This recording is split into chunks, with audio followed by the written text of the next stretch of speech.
attitude towards Huang. Okay, I always had difficulty when I had to hand out prizes to him, and it was many times, so I had also a good exercise. Now it is your turn to have questions. So I would say, the floor open now. Who would like to know something more or what was not explained? Ryan. So there are rumors that AlphaGo might play another match, maybe against Kajik. Can you comment on that? I know someone will ask this. So I cannot comment this now. But I can say AlphaGo's next step is under discussion. And there will be something next, but I cannot comment now. Yeah. But we won't disappoint everyone. Yeah. We will do something. Yeah. Interesting. Thank you for the first difficult question. Thank you for the answer. Yes. Yeah, I sense one of the themes of your talk is, as you explicitly said, that neural networks are indeed very powerful. Yeah. And I believe that's true at Google. How about for someone like me with a little 4-core laptop? Is that statement still true? Yeah, I understand that because in Google we have infinite resource, and it's very expensive to buy a GPU. So I actually don't know how to answer this, but I hope the GPU price will go down gradually, right? Everybody, even the handheld, I know the handheld devices also have GPU, right? Maybe simple ones. Yeah. So maybe it's a bit difficult to. I saw many questions. Now I'll continue with Lynn. You mentioned evaluation functions to cut off your Monte Carlo simulation. How do you decide when to cut off an evaluation? Okay, every leaf node we call 2 evaluations. The first one is barrier network. Every leaf node. The other is Monte Carlo rod. So Monte Carlo rod can do multiple, right? Before the node span. So it's a mix. Every leaf node we mix 2 values. So one runs all the way to the end? One runs all the way to the end, and the other one is asynchronously called the barrier network. It just once. And the other one, you can call multiple routes before the expansion. Just call the evaluation function without any Monte Carlo? So it's the barrier network is called asynchronous. You call it, then you go back. Then you continue to roll play out. So you call the evaluation on the leaf node itself? Yeah. Isn't that a bit like Monte Carlo with implicit minimax? I don't really understand your point. Similar to another approach where you build minimax. Oh, minimax. Oh, okay, it's different. It's different. No, he means implicit minimax, which is Mark Langto's idea, and yes, it's kind of similar to that. Oh, I see what you mean. Yeah. Yeah. So you are saying that we can do minimax? Are you saying that? Implicit minimax on the Monte Carlo tree. Yeah. I'm thinking it's similar to that. Maybe there's some subtleties. Yeah, I see. I agree. At the back first, and then Jos. First, yeah. Is anything about specific to the game Go, or can it be? Could you have chosen any fluid commission domestic game with almost What's that? He asked for other games of similar. You mean whether AlphaGo's approach can apply to other games? I mean, is anything about the approach you have chosen? Yeah. So specific to Go? okay. So actually, it's very general. You can apply to other games, of course. But for supervised learning, you need game records, right? So the game actually needs many people play it. If you have no people playing it, there's no human data to do the supervised learning. Right? You can directly do the reinforcement learning from scratch. It's possible. We are also considering it, but it maybe takes more time to come up with a strong version as a baseline. So it's possible to do other games, of course. Jos. When you want to measure the progress of the program during time, eventually you will have to resort to handicap code. Right. There you have a different problem because the beginning of the program is hopelessly behind, Right. which will influence the value network, of course. So do you have anything on that? You mean for the handicap games? Yes. We don't do anything specially for handicap games because we were planning to play the top professional players, and which will be even game. So, and you know, there's a well-known approach called dynamic homing for 100K games, but unfortunately, the battle network homing, our battle network homing is fixed on 7.5. So we cannot adjust the homing dynamically. It will break the search. So no, we don't have anything special for 100K games. So you ended with talking about AlphaGo's next challenge, almost as if it's a person. So my question is kind of philosophical. If you have a new version, what exactly is AlphaGo? Because every new version will have different networks, it will be running on different hardware. Do you see version 18 as the son of version 17 or as actually the new same thing? Right, so you are asking that what is the difference between different versions? Yeah, what is AlphaGo if it's... Okay, so every version is AlphaGo. It's just different versions of AlphaGo. And you can still run version 13, right? Yeah, we can still run version 13. We have a backup of every version. And every time if the program, the new version gets much stronger, 60%, 70%, then we use a new number. Yeah, so every time we make a big jump in place, we make a new version. I think many people do that too, then brainstorm. Yes. You said something about the resources you needed to train the networks, but can you comment on what hardware you needed to run the networks while you were playing the game? Right. So I know Greystone, probably Zen, they run network on CPU. Is that right? Yeah. So actually, if you just the training is much slower. In terms of just run the network, you can run on CPU. That's why Zen and Greystone are doing now. They are commercial. They understand that the users probably don't have a strong GPU. But for the training, it takes much time. It's mainly you need to run GPU. And there are a lot of top engineers that, like NVIDIA engineers, they try to maximize the performance very, very hardly. Yeah.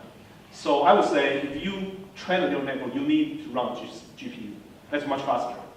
And if you run CPU, that would be much slower. And you need resource, and you probably need some, maybe they can run some machine, I don't know. Yeah. But you need GPU, basically. Exactly. Your training time for version 18 or version 13? Yeah.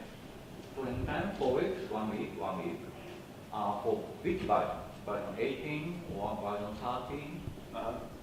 So version 1 interval. Sorry, you mean? Training time. The first step 4 weeks with 50 GPU. Yeah. The number training time. This training time. This is version 13. 13. So everything we have done after the Nature paper is unpublished yet. So we probably will publish some. This number is different from Nature paper. This one is not different? Different. You mean the R element? It's the same. The result and the training time? The training time? Also. Oh, yeah, probably my fault. But it should be the Nature paper. It's the Nature. My question. Yeah, okay. So you read the paper very carefully. This is probably my fault. I will check, double check.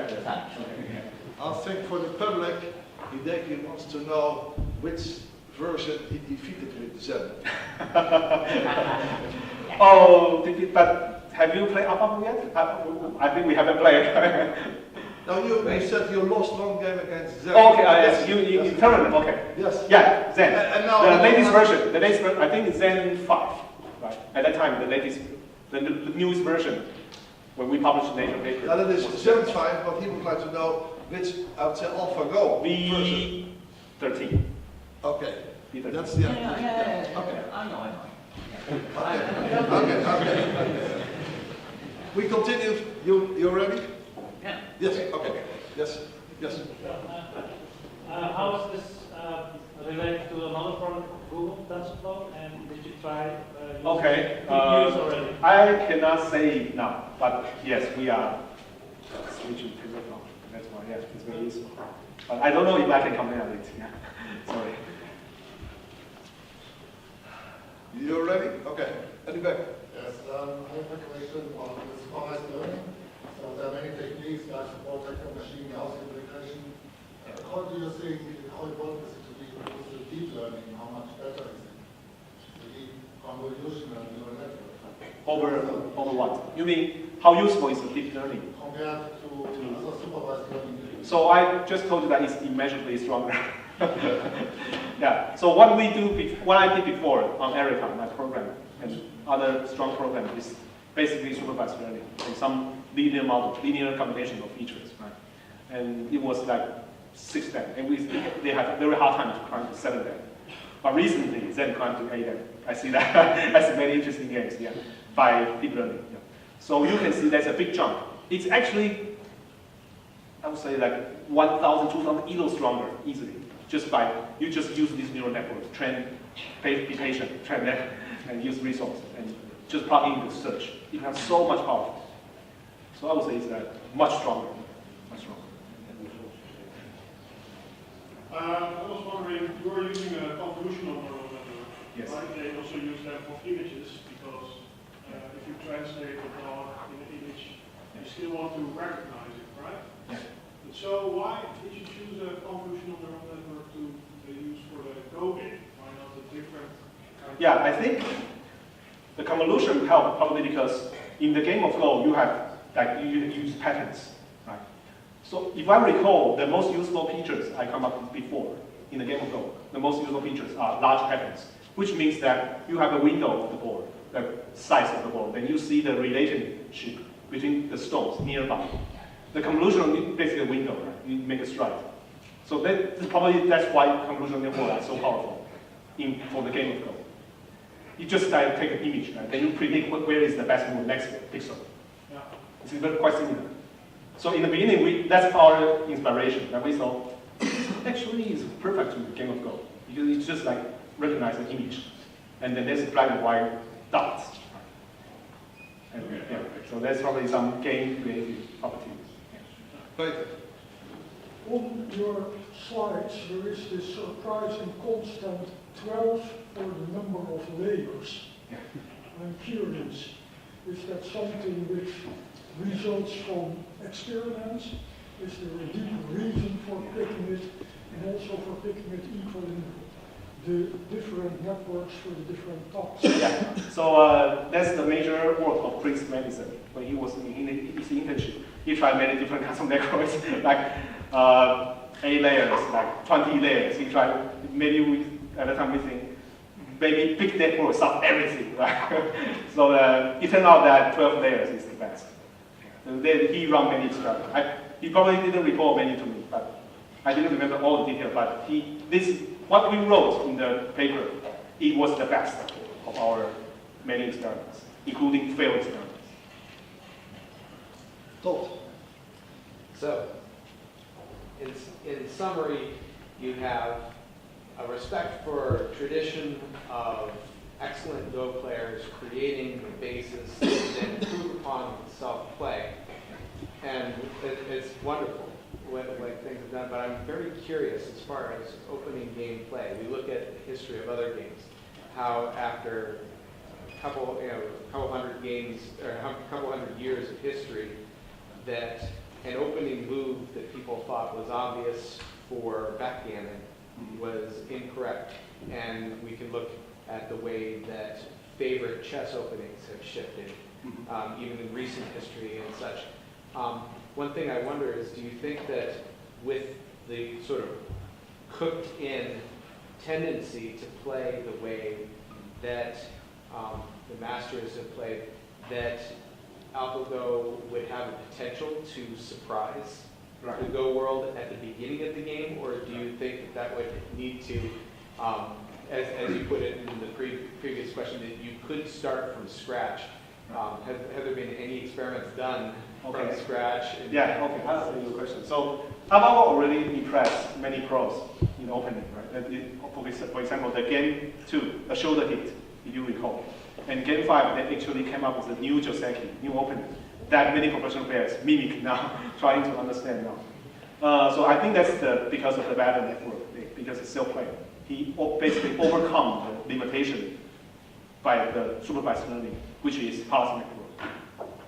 Yes, we are considering just completely get rid of human data. That's one of the directions. But currently, so many people are interested in AlphaGo.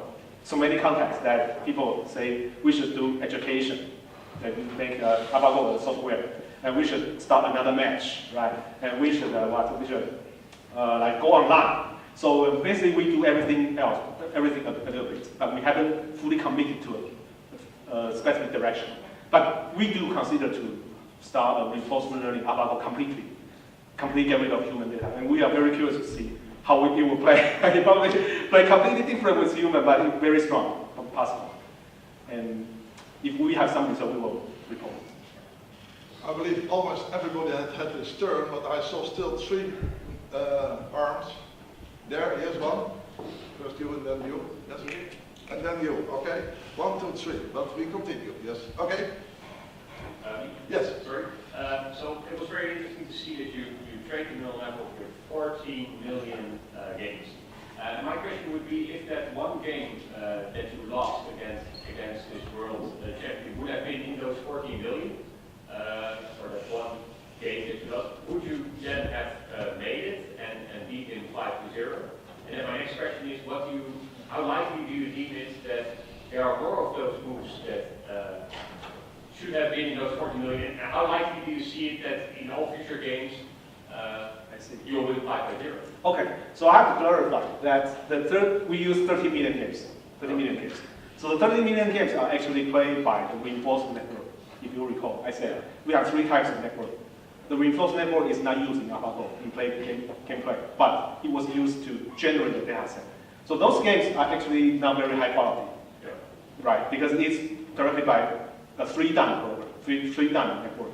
So it actually a 3-dan games, many 3-dan games. So you can consider this. The value network basically an evaluation of 3-dan players. It's just everywhere in the tree. So it's like a joint opinion. Like you have like 10,000 3-dan players say who is ahead in this position. Then probably reach like one 9-dan player's opinion. So actually, I think those games probably won't occur. That it's not top professional game, of course. If you see the game, it's actually not very top games. But they work because there are so many of them. Your neighbor. Yes. When you train the network on 50 GPUs, how do you keep the weight synchronized efficiently? Does that create a huge amount of traffic? So we use asynchronous gradient descent. So in this actually, I'm not fully familiar because the tool was written inside Google, some engineers. We just use it. Right, so I can answer for them. Yes, yeah, sorry. Thank you for your lecture. And you mentioned deep neural network is really powerful, and like you want to like make a better future. But for me, it's like the goes a very narrow field for the game, and the game is narrow field for our life. So could you like comment more on the future use on other fields possibly? You mentioned image recognition, and could possibly be other fields of our life. Yeah. So I understand. So what we are doing in AlphaGo is basically we want to apply the same approach, the policy network, how we use the search, how we use the network inside search, apply to other areas too, so that we can search other problems too. So you know, the game of Go is enormous search space. It's intractable if we want to do the complete search. Once we have neural network, we can make the range of the search much smaller to a tractable range. So that's what we can do to other practical problems. Of course, it's now we are trying to apply, but it's in the process. Because AlphaGo is still going on, right? It's not stopped. So one day we will probably will do something else. But I think basically we want to reuse those approach to other problems, like medical. We currently have a medical project. But I'm not in the project, I'm not allowed, probably I'm not qualified to comment on that. But I know that we want to use the deep neural networks in many problems. And we want to make significant improvements and contributions to those areas too.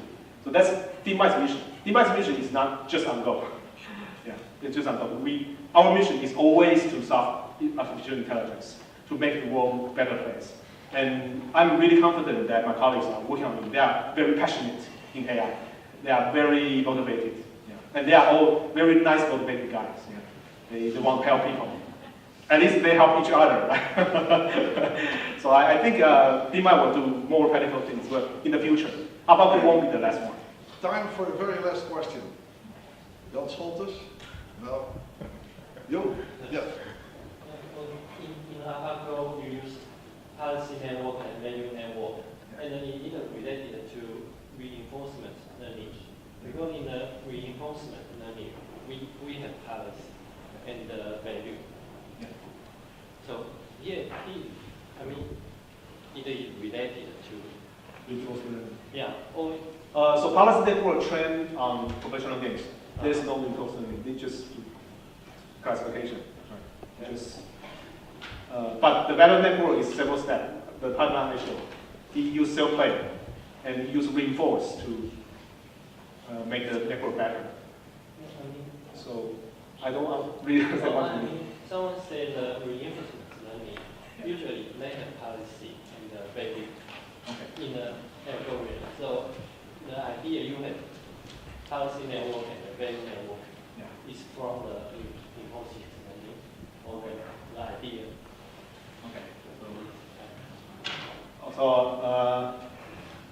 So value network is reinforcement learning, but the policy network basically is supervised learning.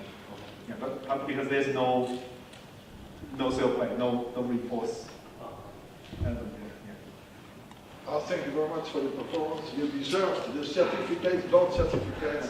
I ask for applause for you.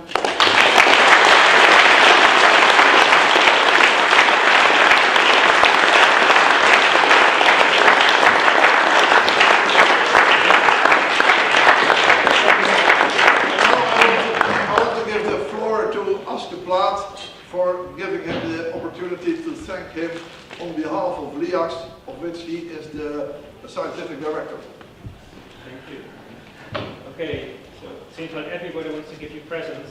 On behalf of this university, the fact that you are here, you've given this wonderful talk, we will give you this. You can probably guess what it is. What is this? It's a sweater. So you put it on, you will know, and everybody will know that you have been to Leiden. I see. Okay. Thank you very much. Thank you.